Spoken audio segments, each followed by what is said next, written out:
So we have Marie Haas, and Marie was born on the eve of the first day of the very first Oley Fair, and has a story to tell about a chocolate cake from that day. Correct. And that would be 1947.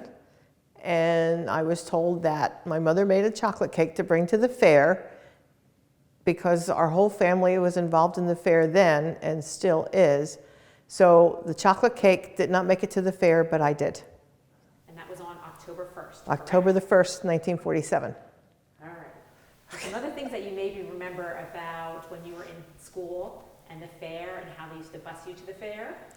What happened was when the fair came around, when I was in first grade, we did not have kindergarten. First grade started, we had to take our desks, we put them all together and we moved them all into a closet, and then the fair arrived. And I think I was probably fourth or fifth grade, the bus company sent a bus around on their regular route to pick up the kids to take them to the fair. So we got on the bus in the morning and we were delivered to the fair, and we spent the day at the fair, which entailed just running around with friends and collecting soda bottles, because for every Coke bottle, for every case of Coke bottles that you got, and it was Coke at that time, you got a 5-cent ticket to spend at the fair. And we just spent the whole day there. Go ahead. Do you remember which departments were in the different parts of the school at that time? Well, the building that is no longer there, the first and second grade, what I remember, the first and second grade rooms were set up as canned goods. And then it went down, I think the sewing department was next. What was the library was the flower department, and the vegetable department was upstairs. And I'm not exactly sure where the hand grains were at that time. Probably upstairs too. I didn't really care too much about them, just the others. So when you came to the fair, I remember coming to the fair with my mother and dad, and she always had a little basket which she had her canned goods and things in to enter.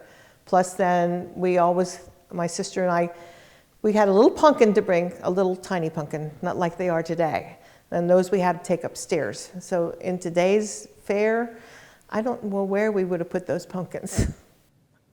So that was just the first couple of years. And then my parents helped with the food. They set up the tents outside behind the school building where all the tents were set up, and then they had to bring in the stoves, and then it obviously rained, because it always rained for the fair, had to put in the sawdust. So helped doing that, and then also the ladies auxiliary from the fire company served meals in the building across the street where the fair is now, which was called the bingo building and the refreshment building. So they had made dinners, and the people went over there to eat dinners, and then came back over where we had the hamburgers and hot dogs and the French fries, which they cut by hand, by the way. I remember that.